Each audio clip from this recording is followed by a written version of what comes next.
Z-Figs, where's the new Nightblade build video? Z-Figs, what's your build? Z-Figs, your build's so toxic. I think we're long overdue for a new Nightblade build video. But first, we're gonna have to cue the montage.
So for this build, we're going to be starting on the champion trees. We're going to go ahead and start with the warfare tree. We are going to be using Master at Arms, Wrathful Strikes, Deadly Aim, and Fighting Finesse. Fighting Finesse, due to all the DKs and really all brawlers right now running a lot of crit resistance, we're just using Fighting Finesse for that critical healing done, not more so increasing our critical damage, because with these builds, which by the way, you guys are getting 3 builds in one video. With these, we're pushing a lot of pen instead of crit. Due to the fact that we're getting a lot of crit resistance on a lot of these brawlers out there, we really just want it for the critical healing. The critical damage is a bonus. When we get to breach them, we get in the damage. But with the healing, it's just really nice to be able to get away, pump a couple heals on you with Resolving Vigor, and move on. On the red tree, we're going to be running Rejuvenation, Celerity, Boundless Vitality, and Pain's Refuge. And the green tree, we all know, is really your preference. So whatever you feel like you want on that tree, go ahead and put it on. Moving on. Okay, over for the gear, we're going to be running One Piece Balorgs with the multi-effect enchantment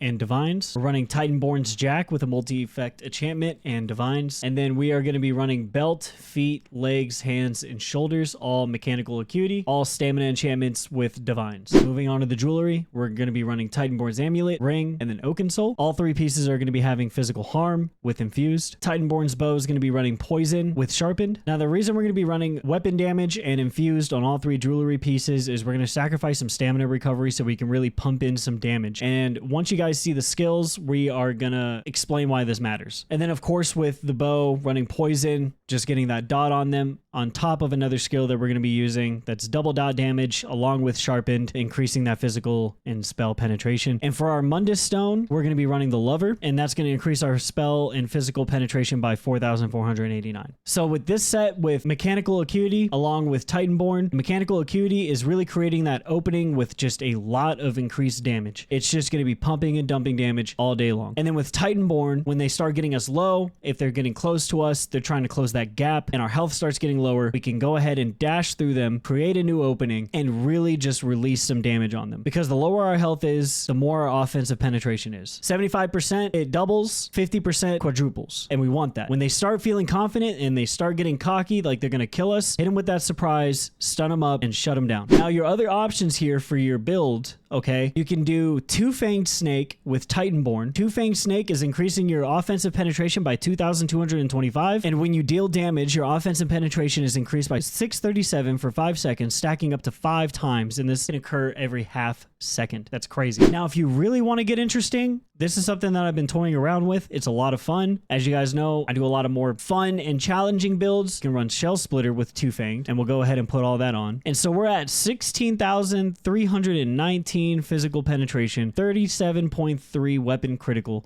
with again, almost 5,000 weapon damage. And that is just running Shell Splitter with Two-Fanged Snake. Those are going to be your 3 builds in one video. Let's go over the skills so all of this can make sense. So going over to our skills, we're going to be running Assassination, Shadow, and Stormcalling. You can substitute Shadow for a 3rd subclass and put Gravelord on so you can get the extra dot damage increase. Personally, I like the option to just be able to go ahead and grab Shadow and put that over Streak if I need to. For any occasion evasion, and just having that on the ready for me personally, because I do change things up depending on my battlegrounds, depending on Cyrodiil, depending on IC. Kind of just like to have my options on the ready, good to go, swap them out. That's just the way I prefer it. So for our first skill, we're going to be running Poison Injection. The second skill is going to be Crushing Weapon. Third is going to be Streak. The fourth is going to be Merciless Resolve. Your fifth is going to be Resolving Vigor. And then of course for the ultimate, Soul Harvest. Now you could run Incap. I run Soul Harvest because again, 90% of my days in BGs or anything else, I'm fighting a lot of DKs who got a lot of shield, a lot of health, and I just want to put that Defile on them and reduce that damage and that shield strength all day. If they get too close, I can hit them with that. I can go ahead and dash through them, hit them with the stun, and then we're back to just spamming Crushing Weapon, hitting with a Poison Injection, hitting that double dot damage on them, and just keeping this Crushing Weapon going. When Merciless is ready to proc, go ahead and hit him with that Execute, and they fall to pieces. He's addicted to the Elder Scrolls day and night. His adventures in Tamriel, they feel so right.